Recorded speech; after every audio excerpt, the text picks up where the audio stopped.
Could you guys hear the music in that open that just played? Because I couldn't. I don't know if it's me or the microphone or what's going on. Could you guys hear that music in the open or not? I'll wait for the chat on that. John, with you here on the wrap-up show. Padres win big over the Phillies here tonight. They do so at Petco on Fernando Tatis Jr.'s bobblehead night. They win it 8-0. All right, you guys could hear it. I don't know what's going on. It's been a weird day. Okay, so the Padres win over the Phillies 8-0. They even up the series. It's like, where was this baseball in August? Padres have won 4 of 5. They're 4-2 to start this homestand that'll wrap up tomorrow. Then they begin a 9-game road trip. Where was this team in August that we've seen, at least to some extent here, over the last 4 or 5 days? Even yesterday in the rally, showing some life, but they've won 4 or 5. They win today. Pedro Avila, I mean, you can't ask for more out of Pedro Avila with his 2.2 ERA. Fernando Tatis Jr. hits his 23rd home run. Xander Bogaerts has 12 hits in his last 5 games. Is that right? I think he has 12 hits now in his last 4 or 5 games. He was 4 for 4 here tonight. So, a lot of encouraging things here for the Padres, who remain 6.5 games out of a playoff spot, who see their elimination number get lowered tonight because Cincinnati did win, I think, in walk-off fashion over the Mariners. So the Padres have an elimination number of 16. San Diego still has 22 games remaining in the season. So there is a lot to get into as you make your way in. As I always say, please subscribe. You're on content for Padres fans. Smash the like button for me if you wouldn't mind. If you're here, Padres win, hit that like button for us. Please follow me on Twitter at John Schaefer. And thank you for the supers. We really do appreciate your support of this channel. Thank you for the super chats. Click the $sign below the chat box. Again, click that $sign below the chat box. Whatever you want to talk about in the supers, we will get to. You can control the direction of the content, questions, concerns, comments, whatever you want to get off your chest. If you want to support the channel, thank you. You can click that $sign below the chat box. If you want to become a member of the channel, you can do so by clicking join down below. You'll get custom emojis and badges. So, it's encouraging is what it is. It's unfortunately not making or breaking anything at this point. The Padres remain 8 games under 500. But when you see, Xander Bogaerts go 4 for 4, hopefully he has a September like he had April. I mean, he's hitting 272 remarkably. Xander Bogaerts is on the season. Luis Campusano had 3 RBIs in this game. As he's bounced back, Fernando Tatis Jr. got the Padres on the board on this. His Fernando Tatis Jr. bobblehead night, hit a 431-foot home run, his 23rd of the year. Machado in this game had a hit. Soto had a ground ball base hit. Right, so 10 hits yesterday, 10 hits today, 8-0 shutout win over the Phillies, and really the story was Pedro Avila's ability to spin ground ball double plays. Essentially, Nick Castellanos swung at 3 pitches facing Pedro Avila, and he grounded it into 3 double plays. I mean, isn't that amazing? I think he saw just maybe 4 pitches here tonight. But, Avila, who walked, a handful, got out of those spots with ground ball double plays. 6 2/3 innings, 2 hits, no runs, 6 walks, 1 strikeout, left to a standing ovation at Petco Park in front of a huge crowd on this bobblehead night, 42,970. And again, it was played, by the way, 2 hours and 14 minutes. So, there's some things in there that you like. Pedro Avila, Xander Bogaerts, Fernando Tatis Jr., Padres bouncing back from a disappointing loss yesterday when Rich Hill was not good, as he has typically been, unfortunately, in a Padres uniform. And the Padres getting production without Joe Musgrove, without Yu Darvish, finding a way to win 4 of their last 5 games. They'll wrap up this homestand tomorrow against the Phillies. Obviously, every game for the Padres is literally a must-win. There's no guarantee they would make the postseason if they went 22-0 from this point on. So it is a literal must-win. When we talk about must-wins and we talk about them in April, they're not. When it's September and you're 6.5 games out, it's a literal must-win for the Padres. And then a 9-game road trip will begin. Houston, Dodger Stadium against LA, and then Oakland, where, again, as we continue on this conversation about what do you have to do, you just have to win every single time you play, essentially. And you're going to need some breaks around you. And then you look up at a handful of days. And if you keep winning with great regularity, then maybe you can at least entertain the idea of hanging around until the final week, potentially, of the regular season. But tonight really isn't about what they need to do. It's about what they did, right? Tonight's not about making up 6.5 games in the wild card race. Tonight's not about, analyzing whether Joe Musgrove or Yu Darvish are going to return, or Bob Melvin's future, or AJ Preller's future, or what's gone wrong. I mean, we can get into all of it. And I saw the first super of the night has rolled in, so I'll get to that in a moment.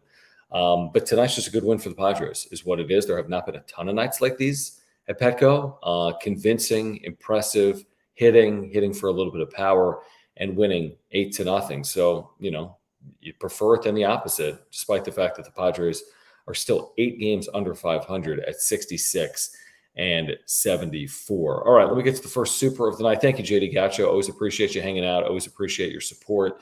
If you want to support, again, subscribe, please. And also, we appreciate the supers. Just click the $ below the chat box. He says Padres heat up when Jim's away. Interesting. It is a good point. Remember, Jim got himself in some hot water yesterday when he said when the Padres trailed 8-1, I won't come back to San Diego if the Padres win this game. And then he found himself literally rooting against the Padres yesterday as he was texting me, miserable because he was so worried the Padres were going to win and he would never be able to live it down. And he'd be trolled for forever on social media, and he would have never gotten over it. It would have taken him like a month to get over it, if not more. It is interesting that Jim just kind of escapes for Philadelphia with his fiance, and the Padres, I think since Jim has been gone, are 4-1. I don't even remember the last time we saw Jim. Jim's been gone for forever. He's not even back tomorrow. He might be back tomorrow night in the wrap-up show, although I'm sure he'll bail. He is back on John and Jim on Thursday. There's no wrap-up show Thursday because there's no game. So his next wrap-up show will actually either be tomorrow night, where he'll pretend like he's tired and he can't do it, or Friday, following game one of that Astros-Padres series. But he is back Thursday for John and Jim. If you wouldn't mind subscribing, by the way, to the John and Jim YouTube channel, click the link in the description down below. We just launched that channel within the last month. We are pushing 1,000 subscribers. We would appreciate it if you subscribe to that channel by clicking the link down below. So, yeah, Padres, again, is it heating up? Is it just playing the way they're capable of playing? We just didn't see it all in August. I mean, we just flat out did not see this in August. And, of course, at the end of the day, it's going to be too little too late, unfortunately, for a team that would love to just finish probably at this point at 500. That would still take a pretty good run to finish the year at 500. So at this point, can you get to 500? Easier said than done. They have not reached 500 or above it since May 10th, and we'll see if they can get there or not. It will not be easy with Houston and LA on the road. And then the final 15, you got some winnable series in there, although we've said that a lot this year about the Padres. Can they actually win winnable series when they get to the final 15 games of the year, which will begin with that road series in Oakland to cap off a 9-game road trip. It was interesting. Earlier today on John and Jim, maybe some of you were with us. There was someone that texted into the show that was critical, I think, of my opinion on him. I'm trying to remember where this came from. I said something along the lines of, I think there's a lot of Padres fans that probably don't want to see the Padres spend $400 million plus on Juan Soto to keep him here beyond 2024. And then he was like, and I said, by the way, you guys know I'm a fan of Juan Soto. I don't know, if the price tag's $400 or $500 million if we're fans of Juan Soto, but I'd like to see him here long term if possible. But his take was, dude, keep Soto. Tatis is a cancer, and so is Bob Melvin. That was basically his take. He said, get rid of Tatis, trade Tatis because he's a cancer. And I, bit back at that, so to speak, earlier today. And then I heard Bob Melvin postgame, pretty passionately as well. I was kind of passionate about it earlier, to be honest. Bob Melvin saying, Fernando Tatis Jr. has done everything we've asked of him. He's like, you forget, he's coming off a suspension again. That was his own fault, but he's still coming off a suspension. He's coming off multiple surgeries. Again, some of that self-inflicted with the motorcycle accident. But it's like this guy had to overcome a lot physically and mentally. And Bob Melvin said he never planned to play him every single day, but that was the position that they're in.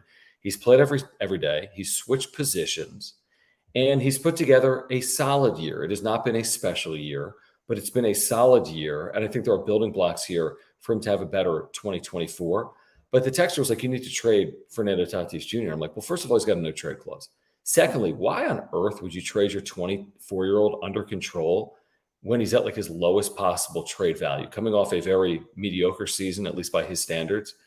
Fernando Tatis Jr. should not go anywhere. You're invested in Fernando Tatis Jr.'s future. And I don't know if his 2024 is going to be like Ronald Acuna Jr.'s 2023, but look no further than Acuna's 2022 off injury, which was pedestrian-like, at least for him. And now he's the MVP of the National League with this massive year. Fernando Tatis Jr., I don't know what the future holds. I'm not saying he's going to be an 1,100 OPS player next year.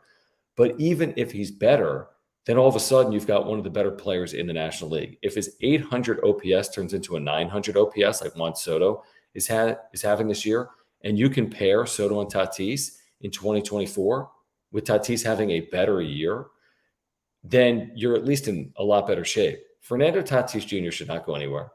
Fernando Tatis Jr. is not a cancer on this team. You can be critical. You can say he's made mistakes, but we're all entitled to learn from them.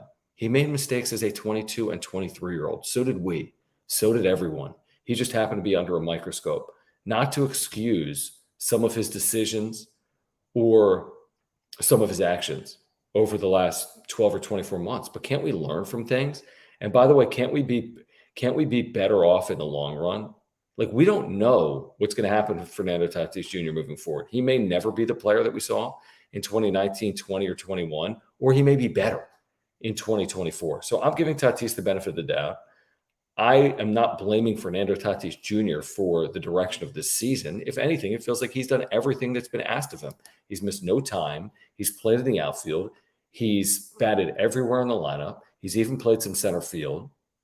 Bob Melvin's spoken glowingly about him, right? So it's like, again, everyone wants to blame someone. And like I've repeatedly said, there's not one person you should be pointing your blame towards. It's up and down. It's everywhere, from ownership to the 26th player on the roster. There's probably some culpability or blame to go around.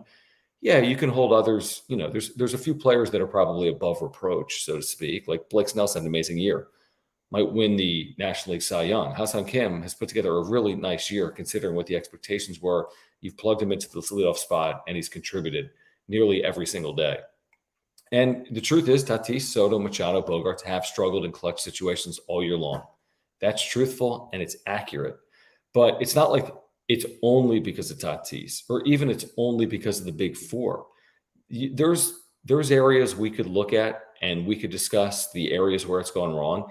And it's across all parts of this team, from their bench to their lineup, to their rotation, to their bullpen, to their coaching staff, to their manager, to their general manager, to the owner.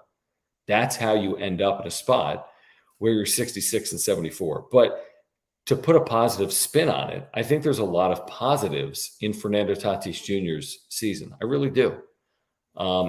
Again, I don't know what the expectations were. I was very excited to see the return of Fernando Tatis. I think with the benefit of hindsight, it was probably unfair for us to ask him to be the exact same player and contributor he was before the injuries and the suspension.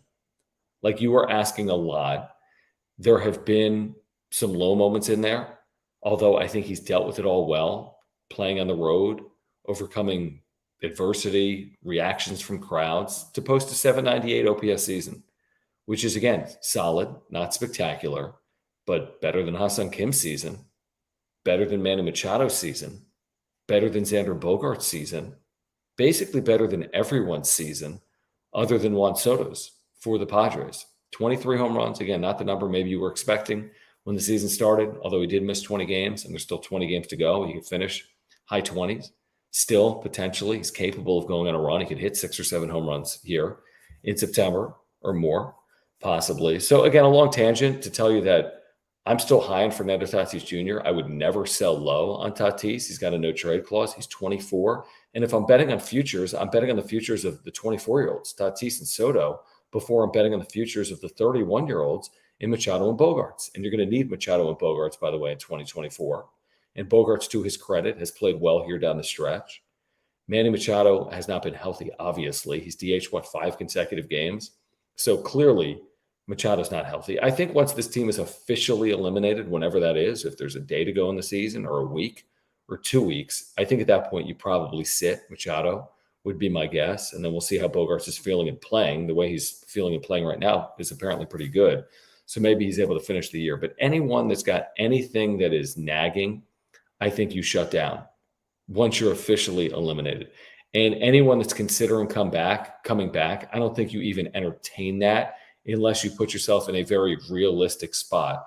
And, whatever that is. But you can't say 6.5 back with 22 to play is realistic, and therefore Joe Musgrove should return in 3 days to pitch because you're 6.5 back. If you pull within a game and a half, 2.5, 3.5, whatever it is with however many games remaining, you have to make a determination. So yeah, you might want to prepare and plan to get a Joe Musgrove back and or a Yu Darvish, but there's no need to do something that is unnecessary, and everything will be dictated by the standings and the way this team plays. And not just the way this team plays. I mean, they can keep winning, but if the Reds keep winning, if the Diamondbacks keep winning, they lost tonight, by the way, to Colorado. Giants have really struggled in here. Miami's been great. But if these teams in front of you continue to win, then there's no real motivation to bring back the Musgroves and the Darvishes. Even I think Cronenworth talked about the possibility of getting back for the postseason.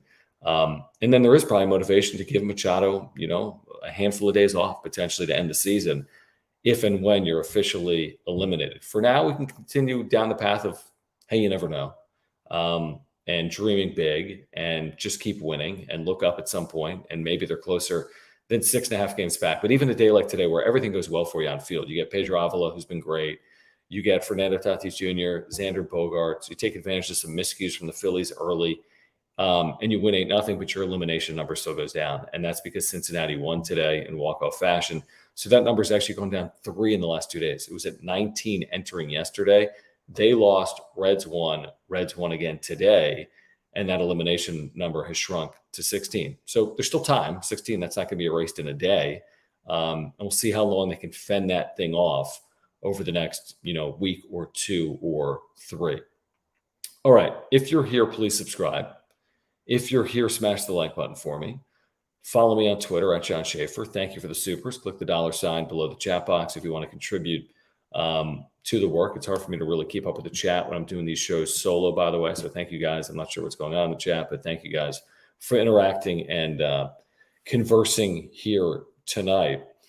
A couple of other things here in this game. Tom Cosgrove's had a great year. We don't talk a ton about the bullpen other than Josh Hader and Robert Suarez.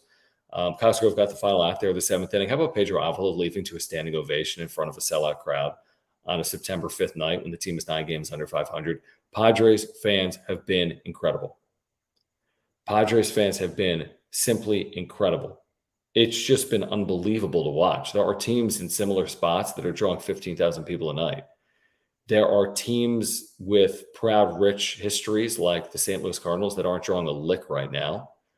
And the Padres have marketed well, and Padres fans have been incredibly supportive through what has been as disappointing of a year as you can possibly envision, especially for, hardcore fans that are, consuming this day in and day out, like everyone that's here right now live or on replay. So it's been disheartening, but what's been heartening, if that's a word, has been Padres fans and the support that each and every one of you has shown over the course of the last 5+ months. I mean, to see 43,000, I know it's a bobblehead night, but it's Tuesday night, and there's 43,000 people there. And I don't know what it's going to be like tomorrow with the day game. It's a very good pitching matchup, by the way. Tomorrow, Waka, Wheeler, great pitching matchup, 110 start. It won't be 43,000, but again, even 30,000 plus for a Wednesday, September 6th. I mean, we remember what it looked like in 2017, 2018, when there were 9,000 people in the ballpark. I think I went to an August game against the Phillies in 2017, and there were 12,000 people there, maybe. And it felt like 8,500 of them were Phillies fans. I mean, a lot has changed in a relatively short period of time. And the Padres at this point only have 7 home games remaining tomorrow, then 3 against the Rockies and 3 against the Cardinals. 3 of those 7 games in a weekend, the final home series of the year, the Cardinals 22nd, 23rd, 24th. The other home series is a Monday, Tuesday, Wednesday against the Rockies. I don't know what that's going to look like, but I think there's at least one built-in giveaway in there. So it's just been crazy. And they got 7 home games. Someone will have to do the math for me. I don't even know where they are right now in overall attendance, but they're passing that 3 million threshold, right? I'm pretty certain they are. I think they might pass the 3.1 million threshold. Someone has to update us. Where the Padres are right now in attendance through tonight with 7. Do I have that right? Are there 7 home games remaining? Yeah. 7 home games remaining, ton of road games, 7 home games to 15 road games. After tomorrow, it's 15 on the road, 6 at home to finish for the Padres. So If there's a takeaway from this season that is a positive, it's this incredibly loyal fan base. I don't know what it's going to mean for 2024. I don't know if we're going to see as many fans in 2024 based on the disappointment of 2023, but we could. I mean, again, with the marketing, with the promotions, with some of the stars on this team, if they get off to a good start, I think if they get off to a good start, there's definitely a possibility for them to, potentially draw like they have here in 2023. Let's see here. Quan says, honest question, does Avila get a shot to be a starter next season? I mean, he's really taken advantage of this opportunity, has he not? I mean, who ever envisioned this for Pedro Avila? And I don't know. I guess there's a possibility because they're going to have some question marks when it comes to the rotation. We'll wait on the health of Darvish and Musgrove to begin 2024. We'll wait on the futures of Michael Wacha and Seth Lugo with opt-outs. And then from there, it's not like they've got a lot, caked into the system. Of course, they can add via free agency, and there will be moves. But maybe if you start a year with like a 6-man rotation, or maybe you lose a Wacha or a Lugo and Avila is something like your 5-man. Can he replicate this? Can he do it from the get-go? Will he have the ability to throw as many innings as required of a starter in 2024? I can't answer all of that.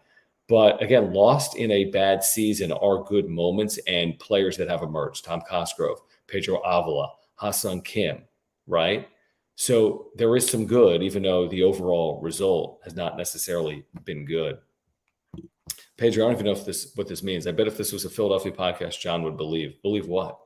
I don't even know what are you even talking about? I don't get it. So you can follow up.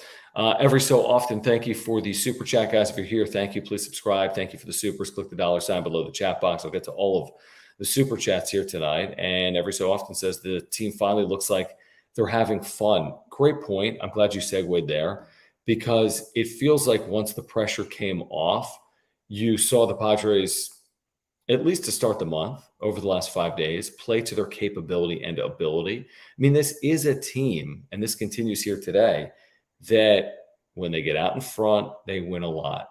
And when they have multiple run leads or larger, they hold them. And you look at these 4 wins in the last 5 games, and they've had, I think, 2 4-run wins, a 5-run win, and an 8-run win. This is how the Padres win. This is why they have the 4th best run differential in the National League. Their run differential compared to everyone else vying for the 3rd wild card right now in the NL is drastically better than all the teams. Cincinnati, Miami, San Francisco, whomever else is in there. I'm forgetting someone.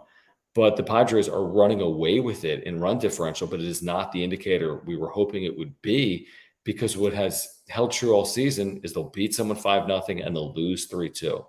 They'll beat someone 6-1 and they'll lose 4-2. I think they've lost 8 consecutive games decided by 2 or less runs. They're 6-22 in 1-run games. They're 0-11 in extra innings. So those pressure situations have not benefited the Padres. Now, I'm with you. It kind of felt like once the season's determination was final, like once we knew where this thing was headed and it's not to the postseason, it's almost like that relieved everything in that clubhouse. And they just decided, let's just play loose and free. Now, I don't know if we have enough of a sample size to say that, but if they finish September playing the way they've started September and they get to like 82-80 on the year, which would still be really good baseball, right? Because they are 66-74. So to get to 82-80, they would have to finish 16-6, right? So play their best baseball of the year and then add the 4-1 run they're on right now, and they would be 20-7 in their final 27 games to finish over 500 at 82-80. And you'd probably say after that, man, I wish that they did it earlier. Man, how come they could play like that in September but not August or July? And we'd be left scratching our heads and saying coulda, woulda, shoulda would be my guess if they're able to finish that way. But yeah, you're right. They look like they're having fun.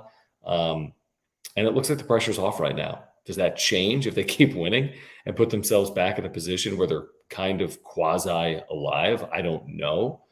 But for now, I guess we should just enjoy it because they're playing some of their best baseball of the year. Again, the sample size is not large. The sample size right now is small. Obviously, the last 5 games, I don't think we can read too much into it. But, if 5 games turns into 10 or if 10 games turns into 15, I guess we can read into it more. Let me see here. Just trying to catch up in the chat. Stand by, guys. All right, let me get to this super from Richard Flores. Richard, I appreciate it. Guys, thank you for hanging out. Thank you for the supers. You can just click that $ below the chat box. Padres over the Phillies tonight in shutout fashion, down at Petco 8-0. Richard, as he always says, is a Dodger fan. He says, Dodger fan here. I like Bob Melvin. It would be a Bush League move to show him the door. San Diego trades Tatis right after Dodgers DFA Betts and Freeman. Agreed on that. Tatis isn't going anywhere. I don't know about Melvin. I don't know about his motivations. I don't know about the team's motivations. I would suspect that Bob Melvin, who has been a, kind of a lifer, isn't in a position where he would, by his own choice, walk away. Although maybe this season has taken a toll on Melvin, the disappointment of this season. If Melvin doesn't go on his own, will the Padres force him out? Definitely a possibility. He's got 1 year left on his deal. It would be somewhat surprising if he were back and he wasn't extended at least one additional year, although it does happen in today's baseball with managers entering quote unquote lame duck seasons. I don't think it's as impactful as it was or seemed to be a handful of years ago. So I don't know what's going to happen with Bob Melvin. I really don't. I think he's handled the disappointment of this season well. We had Annie Hobron on today from the UT on John and Jim, and she kind of spoke to that point that, like, what else could you ask of Bob? He's kind of managed gracefully considering the way the team has performed. You can be critical of Bob Melvin. I have. But it's hard to be critical of the way he's interacted with the media during a really disappointing year. I think he's been a pro's pro, to be honest with you. I know it's cliche, but I think he's handled it the right way. It hasn't worked out the way he would have wanted it to. And maybe he hasn't managed up to his capabilities. I mean, that's a possibility that we've discussed repeatedly here. So I don't know what happens. I don't. Does AJ Preller have the ability to hire another manager? Do the Padres run it back, so to speak, in 2024 and not make changes? Will they be able to do that? Will there be outcry from the organization, or excuse me, from fans of the organization saying, hey, change is necessary based on the disappointment of this year? I don't really know. But I think there's a lot of people that probably agree that they'll be frustrated if it's Melvin to go and that's the only move, the only real change that happens this offseason, right? If the front office stays intact and you move on from Bob Melvin, have you really changed your fortunes moving forward? I guess would be the question. If you are a Padres fan, but I think there's a lot of Padres fans also that hold Bob Melvin accountable for the way this team has performed this year. So I think there's probably two ways to look at it when it comes to Melvin. A year ago, we were told that he's as good of a manager as there is in the game, and a year later, they may move on from him. Tells you all you need to know really about professional sports. All right, thank you again, Richard. Let me get to this from JD Gacho. Thank you, JD Gacho. He says, I believe the embarrassment of 2023 will motivate them in 2024. Nobody likes having their pride hurt, especially pros. They'll be out for redemption. I mean, I'm as curious and excited about 2024 as anyone is. It's one of those things that nobody really has a good feel for it. It's a complete blank canvas. I don't think you feel overly great if they finish, like they are right now, 8 games under 500 or something like that. And then you say, hey, we'll be better in 2024. Well, why will they be better in 2024? Even if they close with momentum and win, meaningless, quote unquote, games in September, will people feel better if they finish at 80-82 or 82-80? But there's something in there. The fact that they've just lost in every way imaginable. They've been terrible in one-run games. They've been awful in extra innings. Seemingly, they've done everything in their power to not win games that were very winnable. Maybe you just run it back, as stupid as that sounds, and play 162 again and get off to a better start and put yourself in a better spot. But what if that doesn't happen? And what if 2024 mirrors or looks similar to 2023? Well, at that point, you have wholesale changes. You'd have a complete change. You'd have a new manager. You'd have a new general manager. You'd have a completely new look to your organization if that happened in 2024. I just don't envision that you can. First of all, some people don't envision you can even do it right now in 2023 and get away with it, but you can't do it.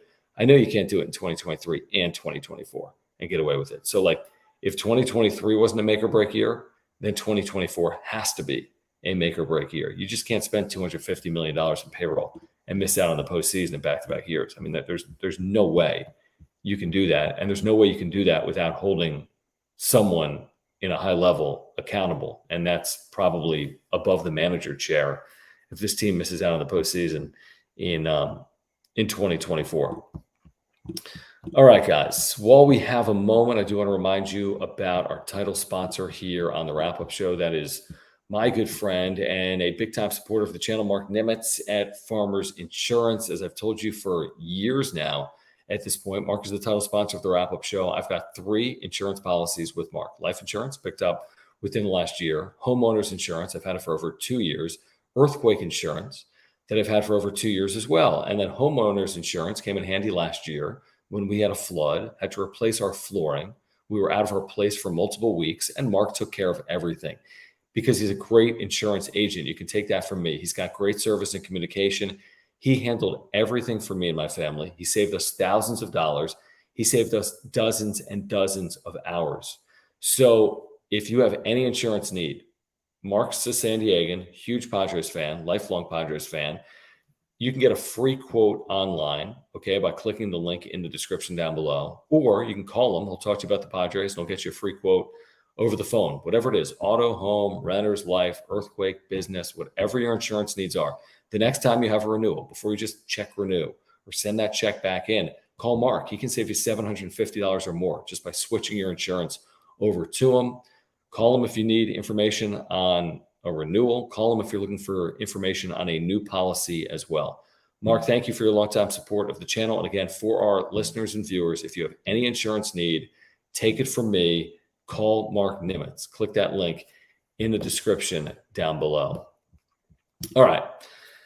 John Schaefer with you here on the Wrap-Up Show. Padres shut out the Phillies 8-0 on a Tuesday night down at Petco. They've got game 3 of the series, the rubber match, Wednesday at 1:10. Zach Wheeler has been very good, 10-6 at 3.62. Michael Wacha, who's been better, 11-2 with a 2.85 ERA. All right, let me get back to these supers. And again, guys, thank you for subscribing and thank you for the super chats. You can click the $ below the chat box. I'll get to every single super chat here tonight. Jason, thank you, man. Appreciate the super. He says, winning is always better than losing, and let the chips fall where they may. Best Padres show on the tube. Your baseball knowledge is top tier. Thank you, Jason. Really do appreciate that. When you do something like this each and every day and someone says something like that, it means a lot. Really does, Jason.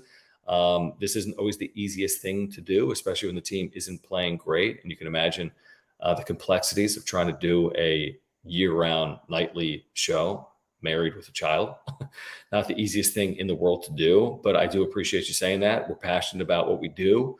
We do it for Padres fans. That's the only reason why we are here. I appreciate you mentioning that about my baseball knowledge. I came up, loving the sport, and then spent 15 years calling professional baseball games in the minor leagues. So I got a lot of passion for baseball. You might not always agree with my opinions, but I do appreciate the shout out there, Jason. That does seriously mean a lot. So I do appreciate that. Really do. Regarding the situation that the Padres are in, would anything be different if they won yesterday? Well, yes and no. And the reason I say that is, well, they'd be 5.5 games out of the playoff spot. There'd still be 22 games to play. Their odds of making the postseason would still be incredibly low. But you'd have this belief in you that they overcame a hurdle. The hurdle being, well, they can't win 4 games in a row. They can't put together a long winning streak, right? And they just aren't capable of going on a run like they're going to need to go on to put some pressure on teams in front of them. That's the difference between winning and losing yesterday. By losing yesterday, you kind of restart the clock. Hey, we still haven't won 4 in a row. Did you hear the stat? I mentioned it today on John and Jim. I didn't know it yesterday when we were talking about this. Everyone knows they're the only team that hasn't won 4 in a row this year. But listen to this incredible stat. Since 2017, there's only one other team that has not won 4 games in a row in a season, other than the 2020 pandemic year, which was 60 games. There were 2 teams that didn't win 4 in a row that year. If you eliminate that year, fair or not, I think it's fair because it was a 60-game season. So for this statistic, I think it's at least reasonably fair. Take 2020 out. You got 17, 18, 19. You have 21, 22, 23. 6 seasons of baseball. There are 2 teams that have failed to win 4 in a row in a season. I forget who the other team is, by the way. I should probably know that. But there are 2 teams that have yet to win 4 in a row in any season since 2017. And the Padres of 2023 are one of them. So the point is this: they're not deserving of anything other than what they've, anything other than the way they've played this year, right? They're just not deserving of it, unfortunately. What team in the history of this sport is deserving of even being in a position to vie for a playoff spot at 66 and 74 without a 4-game winning streak? I think Kevin had the stat in his newsletter, Kevin Acey, maybe today, that there's no team since at least 2000 that's made the postseason without a 4-game winning streak. And shoot, if you go back before 2000 when it was harder to make the postseason, I'm hard pressed to believe there's ever been a team in the history of baseball that has made the postseason without winning 4 consecutive games. I mean, how would you do it? So you get what you earn is the point, unfortunately. And this is a tough lesson in life. We've all been there. It's like sometimes you work for something and sometimes you don't. And if you don't work for it, it's hard to complain at the end of the day. You didn't earn it. It's one of those simple life lessons that we have. If you have children, you have it with your 4-year-old or your 5-year-old. Like, you got to work for something. And unfortunately, in professional sports, it's not about just working for it. To be honest with you, it's a black and white business. You got to win. And close losses, no one cares. Good run differentials, nobody cares. High expectations, nobody cares. You just have to do it on field. And this isn't for a lack of trying, right? I mean, we were critical of Juan Soto for saying we quit at times whenever he said that back in August. I mean, there have been some interesting quotes around this team this year. There's no question about that. But in professional sports, I'm not saying anyone's cutting any corners, but the end result is the result. This is a very simple business, although it's not simple, but it's either win or go home type stuff, which is cliche, right? I mean, you either win or changes are made to win. That's how professional sports work. So this isn't about not getting work in. This isn't about not trying, by and large, even though at times it looks like the Padres haven't necessarily tried this season, fair or unfair. But at the end of the day, they're 66 and 74, so they haven't earned it. And are they going to earn it here in September? Well, it's going to be too little too late, unfortunately, based on the way they've played for 5 months. I mean, not that the hay's fully in the barn, another cliche, but you're 85% of your season in. I mean, you've played 140 and you have 22 to play. So what is that? You've played 7/8 of your season. You've played 87% of your season. Hay's not fully in the barn, but hay's kind of fully in the barn at this point. So they did it to themselves. And sometimes that happens. And will they learn from it in 2024? Will they improve based on what happened here? Will they have more urgency? Will they get off to a better start? Will they overcome adversity? Will they be better in one-run games? Will they win in extra innings? I mean, they can't do this again. They can't be this bad again, can they? That's hard to imagine that they would replicate this. But we are talking about the San Diego Padres. Tomorrow he's flying back, AB. He will not be on our radio show. He may be on the wrap-up show, but if I know Jim, he may also not. I don't know who this is intended for, great friends. I don't know if this is something to chat or if it's intended for me. Please follow up. I'm curious to hear more on your thoughts. But I would like to hear your thoughts here. Are you referring to me mentioning Kevin, or are you referring to something in the chat? That's what I'm curious to know, great friends. Please follow up in the chat. I would appreciate it. I really would. So yeah, we've gone off on some tangents here tonight. Fernando Tatis Jr., he's not going anywhere. Padres have kind of done this to themselves. I don't know about Bob Melvin's future. I don't know about AJ Preller's future. I'm led to believe he's not going anywhere. He's under contract through 2026. So we can discuss, the issues with Preller and how he's put them in this spot and how it's not going to change if AJ Preller is the general manager, and that's fine. And we can have those conversations, but I don't know if it's going to do anything. If the only way you're going to be confident in the Padres doing something productive in 2024 is to change a GM, then unfortunately, I'm not sure if that's going to happen or not. And I don't know how confident you're going to be heading into the offseason. Because I think come October 2nd, the day after the season, my guess is that you're going to hear from Peter Seidler. You're going to hear from AJ Preller. There'll be a level of accountability, responsibility, and blame. and they're going to move forward. And I don't know the positioning or the opining or whatever they're going to do. I don't know how they're going to position this from an organizational perspective moving forward, but my guess is they're going to do it with AJ Preller at the helm. Now, do people make changes to their minds? Of course they do. Could Peter Seidler have changed his mind since the 1st of July when he spoke with Kevin Acee of the UT and said that AJ Preller is excellence and he likes stability and he thinks he's a brilliant baseball mind? Again, I'm paraphrasing. I don't know. I really don't know. I don't know if anything's going to change. I think it's always a possibility with human beings. We have the right to change our minds. So I think it's a possibility that it could change, but I'd be surprised.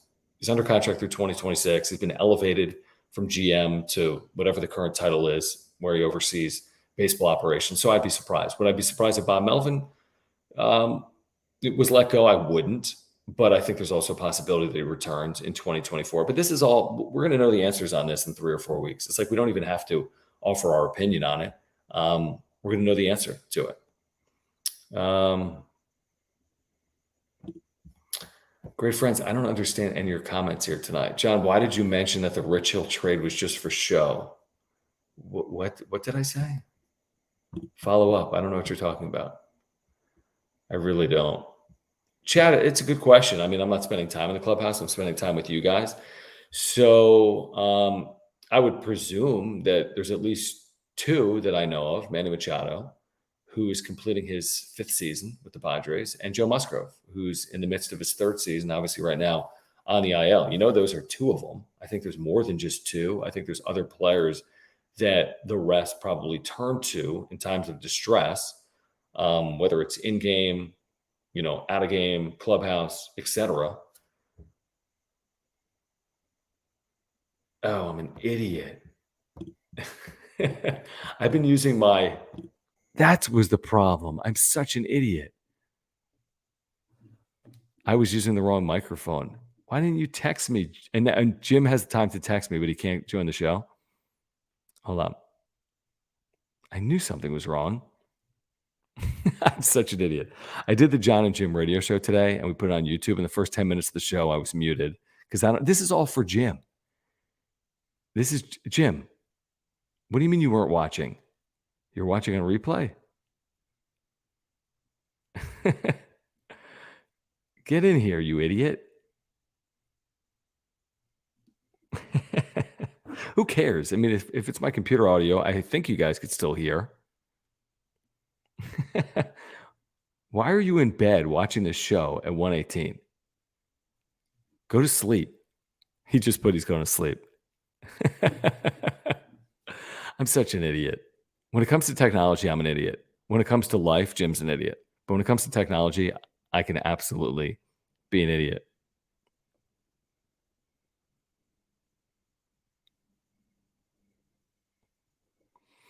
All right. So I'm trying to catch up. Anyway, that's what I think, Chad. I mean, there's another. Xander Bogaerts is a 2-time champion in Boston. I think over time he'll become one of the leaders if he isn't already. But clearly, it's Manny. Clearly, it's Musgrove. From there, good question. You'd like to think that Joe Musgrove has all the characteristics of being a good leader. Manny Machado. I don't know. I'm not spending time around Manny Machado. Obviously, there have been some reasons to believe he can lead. There's probably reasons to believe he can't. He's one of these players that when things are going well, he kind of, I think you just ride the hot hand with Manny Machado, but when things are going poorly, I think he can lead you in that direction as well. Just my speculation from the outside. But those are clearly 2 of the leaders for the Padres. Clearly. Jim, stop bothering me. Although you kind of helped me. Is the audio that much better now? Was the audio that bad? It must have been pretty bad, to be honest. Carlos, here's the thing. Jim's really good with this stuff like social and tech and all this stuff, but we don't even know where to get started on Discord. It's like we have so many other things with the radio show, with John and Jim on YouTube, with the wrap-up show. I do an Aztec wrap-up show channel. I don't even know where to start there. So I'm deferring to Jim on that. If Jim ever says, hey, we need a Discord channel, then I'll be like, great, let's have a Discord channel. If Jim never says that, then I don't think we'll ever get it off the ground. But I know that there's people that kind of swear by it, and I know there's communities that use Discord. It's a way to probably strengthen a community, but you guys are amazing. I see the same people in here live or on replay each and every night.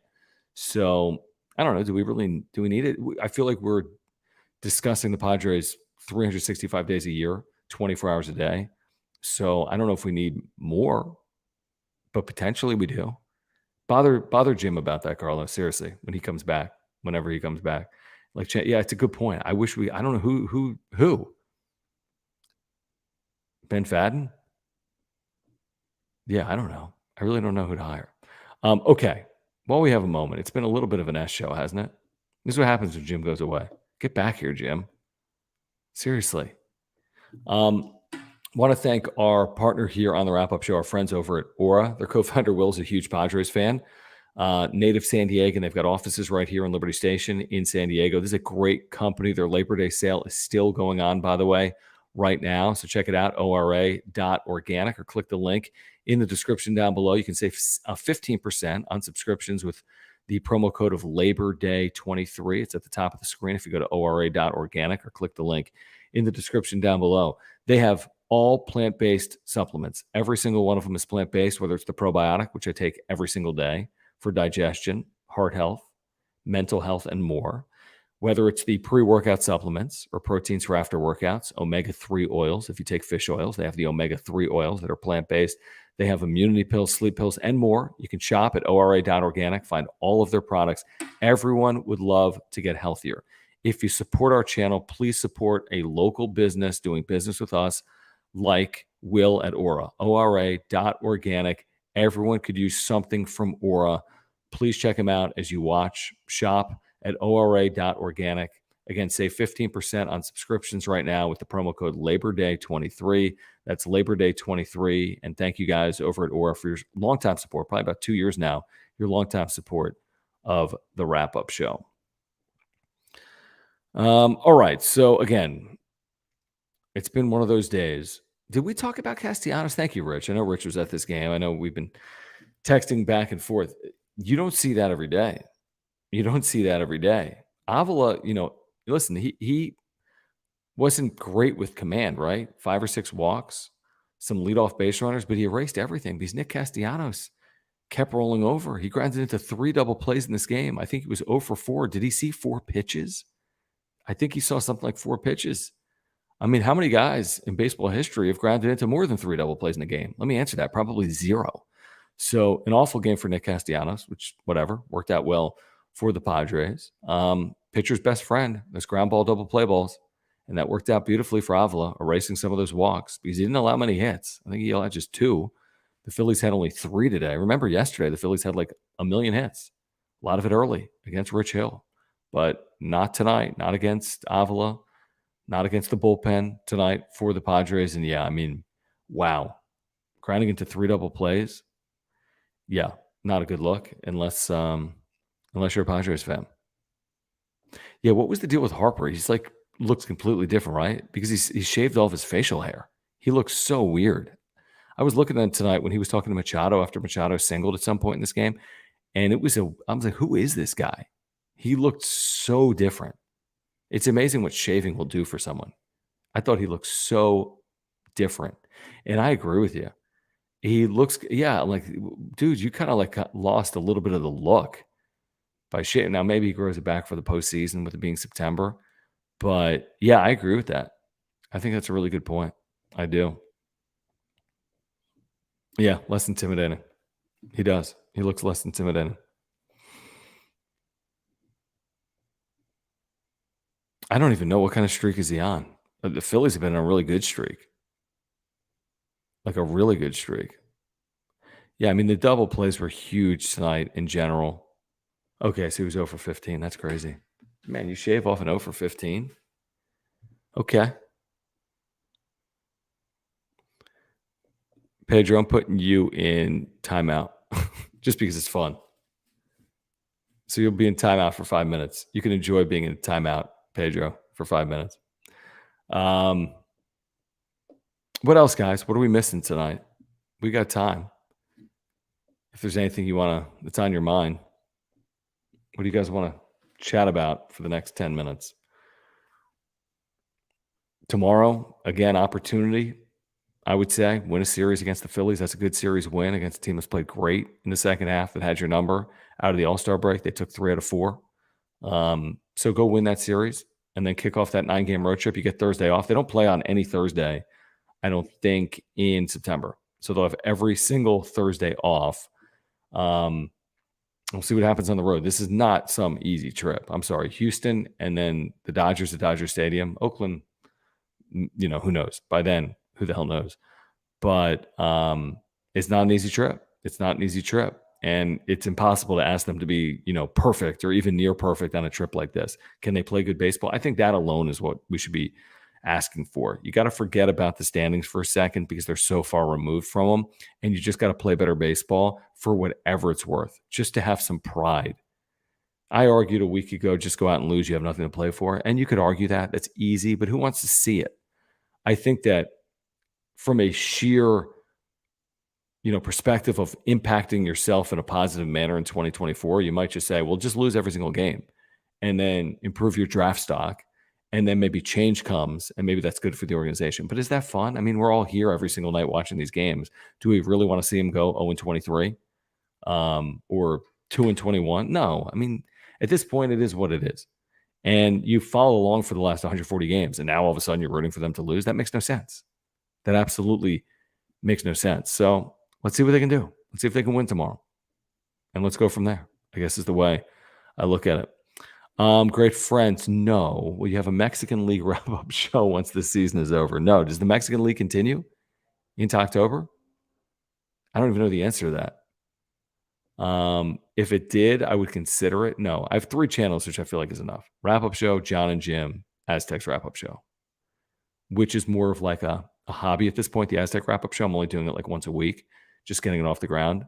Couple of months ago started it. Haven't had a ton of content, but I've been doing shows after Aztec football games. I'll do it after Aztec basketball games as well. I don't think my 4th channel would be on the Mexican League. I think if anything, someone suggested today if I did a 4th channel, it'd be like San Diego's MLS team. The problem with that is I know nothing about soccer.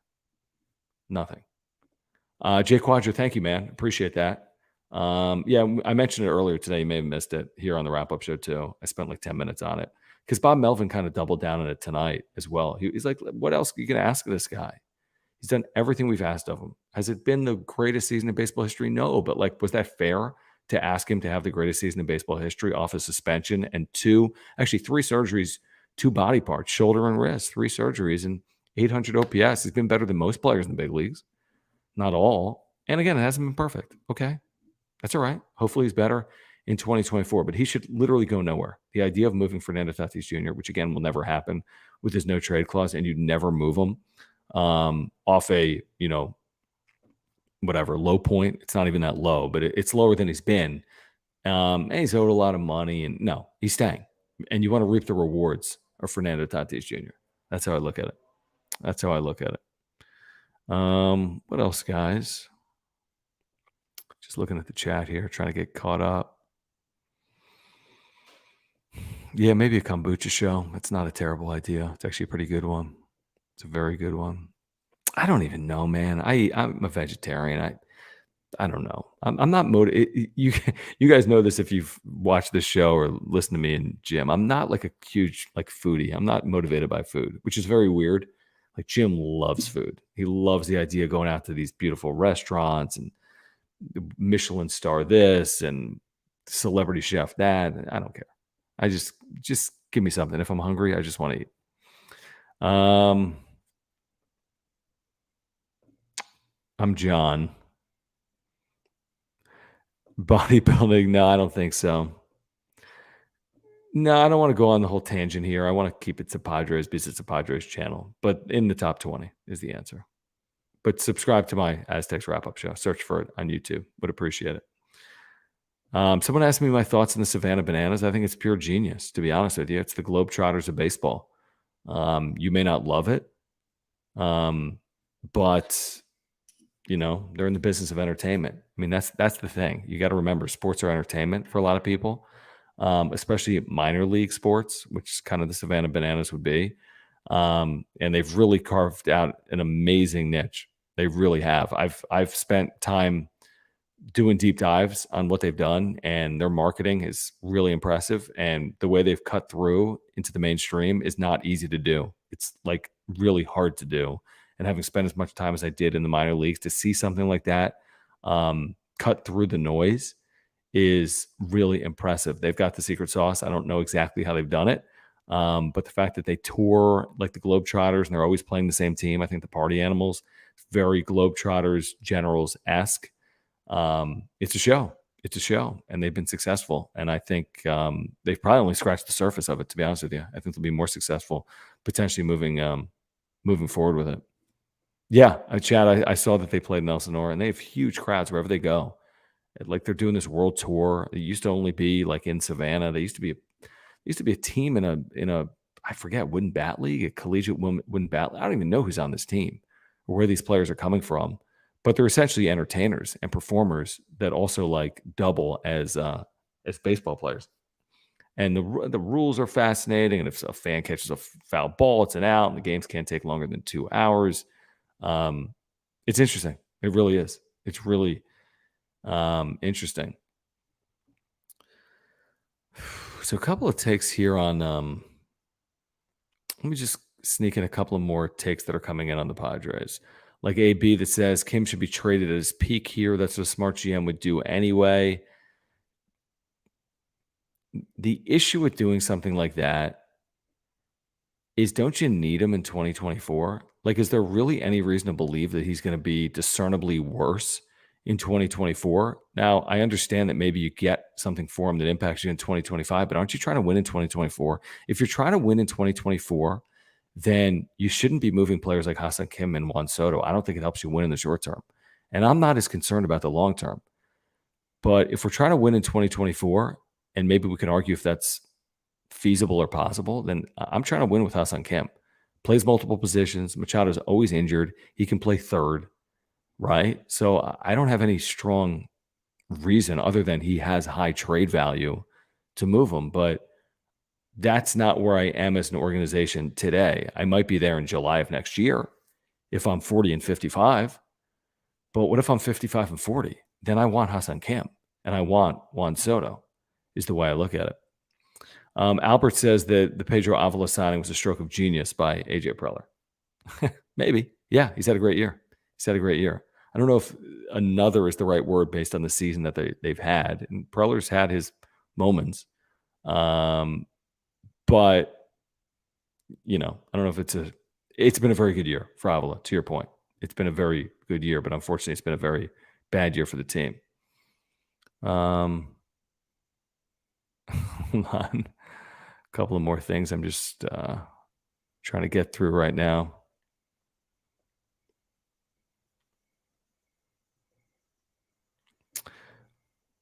Why this? See, okay, great friends. Thank you.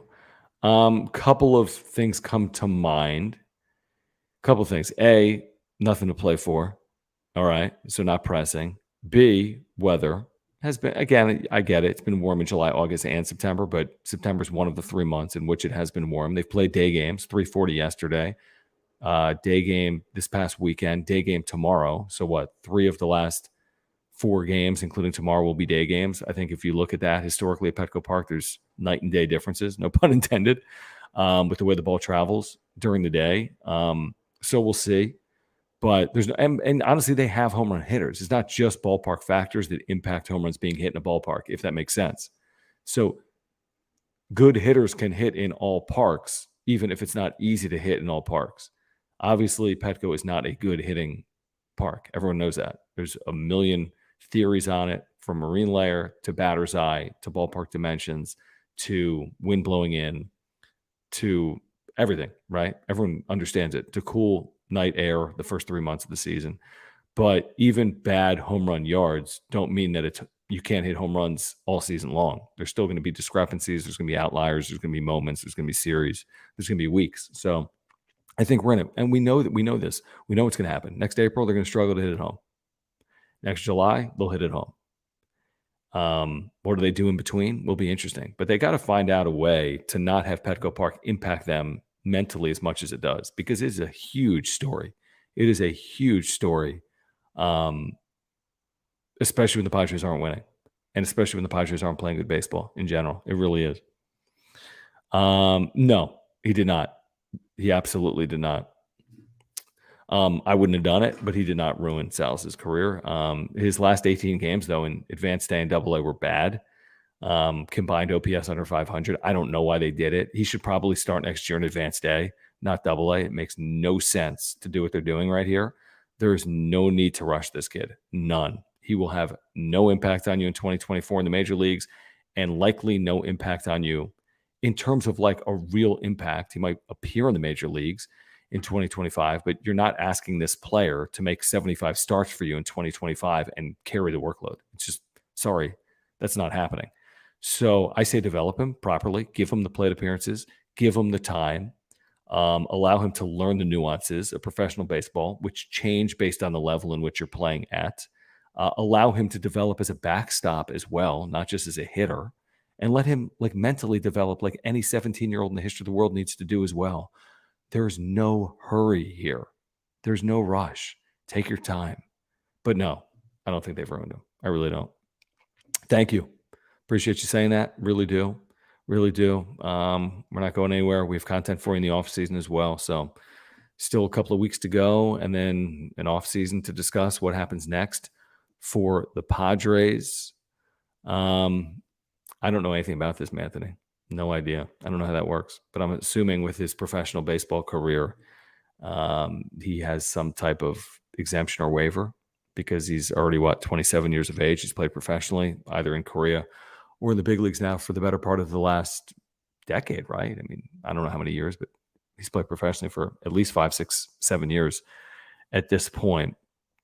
And I agree with you, Albert. Now they got to keep him healthy, and that's been an issue, but I agree. I don't know if Gary Sanchez will be here. Sanchez might be able to get 2 years off this year with someone else. I don't know if he can replicate what he did here either. Would you take him on a low-risk deal? Yes, but I think Luis Campusano's got to get more playing time. He should be playing every single day right now, right? With the season essentially over, with you trying to find out who's your catcher of the future, you got to play young guys right now. You got to give guys opportunities. I get it. I'm all for Manny Machado, Xander Bogaerts, and I mean, you need these players too, but once this thing is over, if someone's not 100% healthy, put them on the IL, give someone 10, 20, 30, 40 plate appearances, because that's experience that matters at the big league level that you can't really, replicate or mirror at another level, is the way I see it. Okay, while we have a moment, guys, I do want to remind you about our partner here on the wrap-up show, our friends over at Underdog Fantasy. Do you know, guys, we are 2 days away from the return of the National Football League, Thursday Night Football, and we have an offer for you. If you use promo code PODSWRAP, PADSWRAP, you're going to get a 100% deposit match up to $100. You heard me right. If you use promo code PODSWRAP, PADSWRAP, you'll get a 100% deposit match up to $100. You don't have to deposit $100. Any deposit of $10 or more is matched by using promo code PODSWRAP. Click the link in the description down below or go to underdogfantasy.com. They've got tournaments going on right now with millions in prizes. Best Ball Mania 4 has $15 million in prizes. Tons of tournaments going on right now with the NFL season about to get underway. They have drafts starting at $3 per draft. MLB drafts going on for tomorrow's MLB action starting at $3 as well. Here's the thing. You draft or auto draft, they take care of the rest. There are no waivers. There are no trades. They set your lineup. It is the best and easiest place to play fantasy sports. In addition to that, you can play the Pick'ems. I just realized this isn't on the screen. My bad. The Pick'ems, they're literally giving you a half win because you just pick higher or lower on Patrick Mahomes to have higher than a half total yard throwing. I think he will throw for 1 yard on Thursday night against the Detroit Lions, even though they have a good defense. I trust he's going to throw for 1 or more yard. If he does, you pair that with anything else and you can win. Pick'ems, simple higher or lowers. You can choose another NFL game, or here's the thing. You can choose an MLB game. But I'm going to choose C.J. Stroud in his debut at Baltimore lower than 213.5 passing yards. If that hits, your $20 pays $60, and they're giving you half of that with Mahomes. So you get the 100% deposit match by using promo code PODSWRAP, PADSWRAP. You get the free winner with Mahomes and just pair it with something else and turn your $20 into $60 like that right now at underdogfantasy.com. All right, guys, that'll probably do it. Yeah, I know, James. I'm an idiot. I'm not good with this stuff for some reason. I don't know what's wrong with me. I really don't.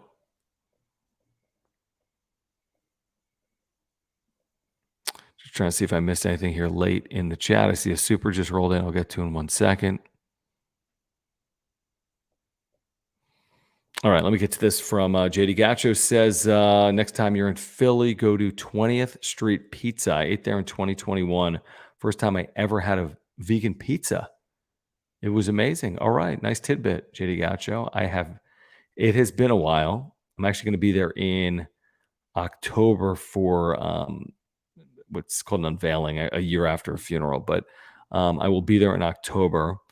I don't know if I will be in the city, though. I'm there just briefly in the suburbs. So, but I appreciate that. I do. I really do. Yeah, at least we fixed the mic, to your point. At least we fixed the mic. Okay. Guys, I appreciate it. Again, if you're here, please subscribe here on Content for Padres Fans. Would appreciate it if you subscribe to our brand new John and Jim channel as well by clicking the link in the description down below. We've got daily Padres content for you there each and every weekday from 3 to 6 p.m., including tomorrow right here on YouTube, also on San Diego Sports 760. Smash the like button for me. You can follow me on Twitter at John Schaefer. Thank you guys for the super thanks. Really do appreciate those. Saw 1 or 2 rolled in yesterday. So if you're here on replay, if you support our work, thank you for those super thanks. Really does mean a lot. Please support our partners, Mark Nimitz at Farmers Insurance. If you have any insurance need, you know who to call. It's Mark. He's our title sponsor. He is a great, great insurance agent. He's got great service and communication. If you want to get healthier, ORA.organic. Their co-founder Will is also a San Diegan, like Mark. Check him out. Get healthier at ORA.organic. And again, football season is here. UnderdogFantasy.com is the place to be playing, the best and easiest place to play fantasy sports. Use promo code PADSWRAP. That is PADSWRAP. You will get a 100% deposit match up to $100. Again, 100% deposit match up to $100. Rich, I think so. With the 110 start, we'll see. Let's see how the game goes. I believe I'm going to do it. Jim's supposed to be back tomorrow night. You know he'll bail. Oh, it's been a long week. I've been away. I was at Wawa. I went to Philadelphia. Aaron's tired. I'll be back Friday. So the plan is yes. The plan is yes, especially with no game on Thursday. I think the plan right now, the plan is yes. Pedro, just for you, you're going in timeout for the second time tonight, man. Pedro, timeout coming. All right, guys. Appreciate it. Back tomorrow, John and Jim, 3 to 6. Talking Padres baseball, recapping game 3 of this series. It'll be over by the time we get to the second hour of the show. We'll hear from Bob Melvin post-game, and then we'll have a wrap-up show for you tomorrow night. Thanks for hanging out. Padres win tonight 8-0 over the Phillies. This has been the wrap-up show.